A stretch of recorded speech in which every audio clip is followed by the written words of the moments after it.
Whenever the topic of best beat-em-ups comes up in a conversation, games like Golden Axe, Turtles in Time, X-Men Arcade, and Double Dragon are always mentioned, and that's just barely scratching the surface.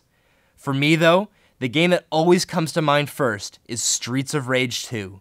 With its wide range of characters and levels, its addictive beat-em-up gameplay, and its incredible soundtrack, the Streets of Rage series were essential games for every owner of a SEGA Genesis back in the 90s.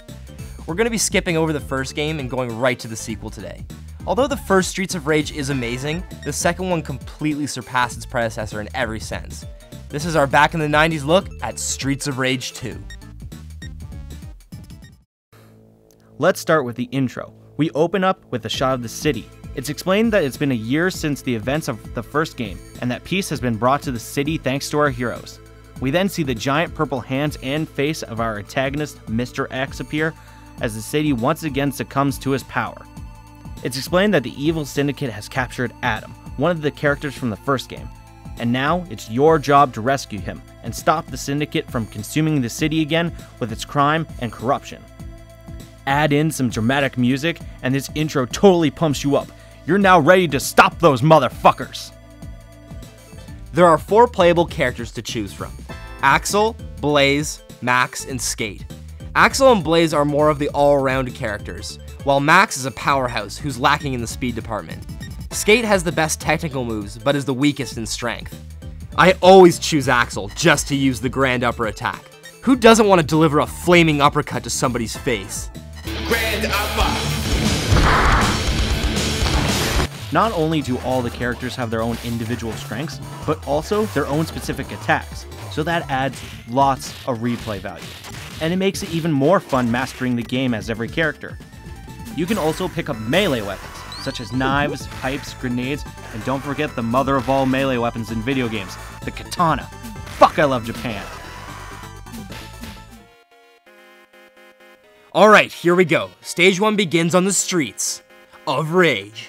Before we begin, let's take a moment to appreciate this epic music. Never mind, these fuckers won't let us wait. These streets wait for no one. Doesn't that music make you want to fuck some shit up though? If this music came on in a club, I would be throwing grand uppers like it was my job. The enemies in the first level resemble typical street punks. Guys with spiky red hair and jean jackets, guys with mohawks, bald dudes wearing sunglasses at night, Sid Vicious, prostitutes, karate masters disguised as bartenders. You get the picture. Here's a trick I think everyone knows. You can trap an enemy by timing your punches right. Just press the B button every half a second without finishing your combo, and he won't be able to do anything. This works especially well on bosses. Watch out though, some bosses will be able to throw in a quick counter, so this trick doesn't work on everybody. I love it when the second player is Blaze, because I can grab her tits. But those tits aren't even real. Here's one of our first enemies carrying a melee weapon, which is a knife. I love how these guys just run back and forth on screen holding it out in front of them. He's just like a little kid running around the classroom with scissors. You can't tell me what to do. Ah! Second stage, we're on a bridge. This is where we start to see the variety in some of the enemies. We've got guys riding motorcycles and throwing hand grenades, martial arts guys, and some asshole riding a jetpack who's the stage boss. Jetpack guy used seismic toss. It's super effective. You can't let these obscene enemies get into your head though. These are the Streets of Rage. You have to say fuck logic and keep swinging if you want to save your friend. My favorite part of this level is when you get in the back of the truck and it starts to move. You have to fight your way out. After you finish everyone off, it looks like there's no way out. You can't go backwards, so what do? You kick out the fucking back wall of the truck. That's what you do. Yeah, Streets of Rage! Stage 3 takes place in... Holy shit, it's Disney World! Pirates of the Caribbean! This is so sick! The Syndicate has taken over the Magic Kingdom, and it's your job to clean it up. First off, we enter an arcade. Every single game is bare knuckle, which, if you don't know, is the Japanese name for Streets of Rage. Greatest arcade ever! Oh sweet, another Disney ride! Wait, this looks familiar. So apparently we're on LV-426, and there's a giant head that acts as a sub-boss. When you defeat him, he explodes, and you get to see this. Oh god. Okay, now we're on to the boss. He looks like Blanca and Wolverine's love child. This guy is so fucking annoying. He's so fast, and some of his moves are fucking powerful. But thank God he doesn't have Blanca's electric attack.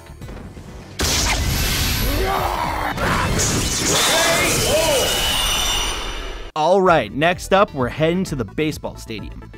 In this stage, we have some bums sleeping on park benches and some signs that don't make a lot of fucking sense. Do baseball? It's like boo? What the fuck does that mean? Watch out for these fat guys. They just got back from Montana's after engulfing 20 chili dogs with extra sriracha sauce. Damn! Their names are absolutely hilarious. They all relate to food or being fat, like Big Ben or Buffet. So you defeat the Candy Mountain brothers, and all of a sudden the plate turns into an elevator that leads you to an underground wrestling ring full of spectators. One important thing to remember in Streets of Rage is that being on an elevator means you're fucked. You have guys dropping down from everywhere and you're boxed in. Watch out for these karate guys, they'll kick you right in the face. Good, at least I avoided that guy. Fuck! You have to be a Streets of Rage master to make it through these parts without losing a life. We make it down to the underground wrestling ring, where we have to fight.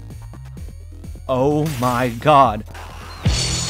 It's the Ultimate Warrior! He's a real fucking show-off. Look at him fist pumping as he kicks our ass.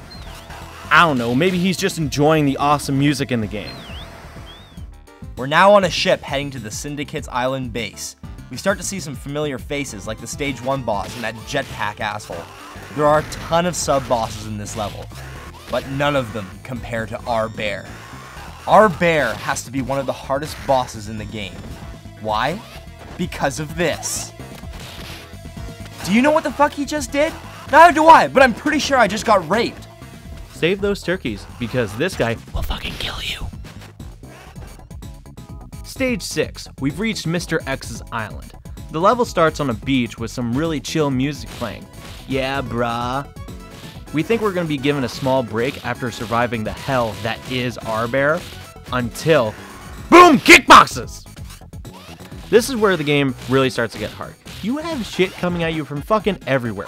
Bikers speeding on the road, ninjas jumping out of trees, and fat guys emerging from the jungle. Fucking stop building Montanas everywhere! You have to fight 2 bosses here. Fuck Streets of Rage. This is Jungle Rage 2, Hyper Extended Edition, Resurrection Revelations. Bitch. Blanca's love child and jetpack asshole have come back for another round. There's not much else to say about these guys besides the fact that it's a challenging fight. Knee to the face! Perfect! We're now in the factory, where the Syndicate is building a robot army to take over the city, and possibly the world. Shortly into the level, the game gives you a 1-up. A 1-up.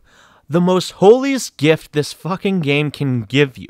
You think the game might just be cutting you a little slack, eh? Yeah, until you get to this part.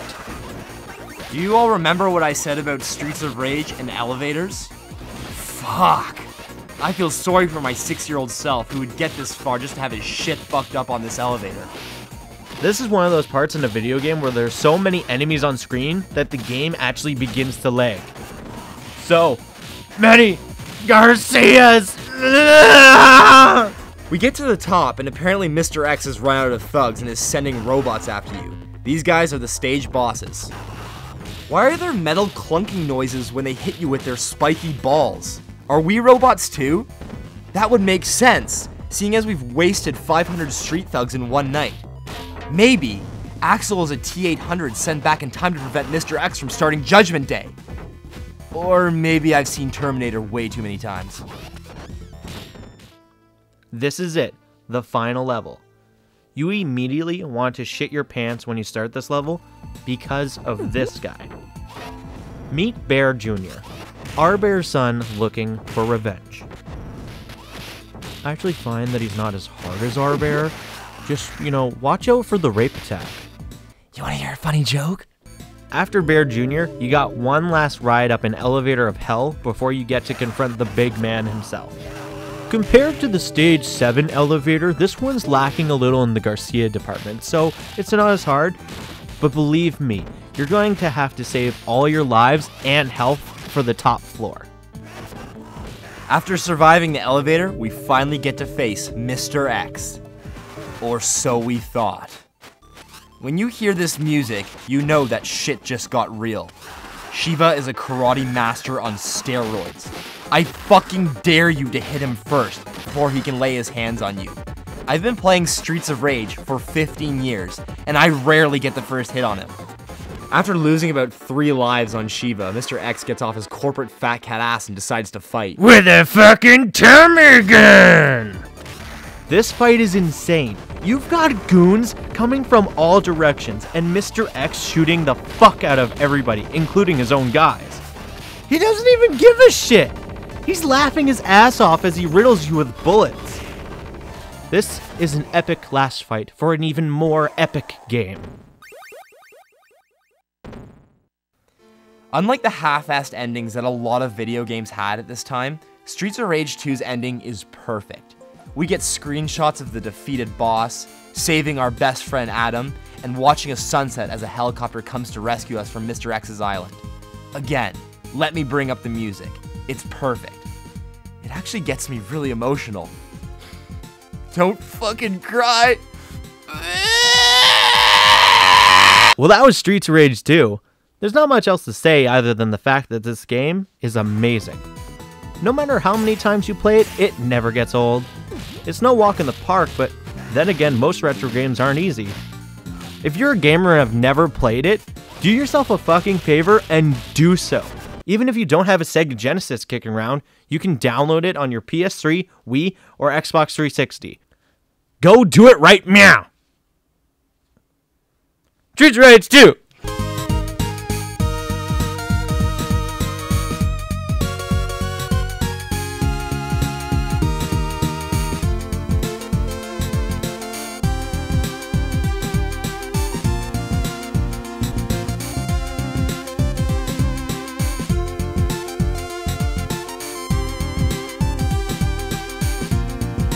You kids want some candy?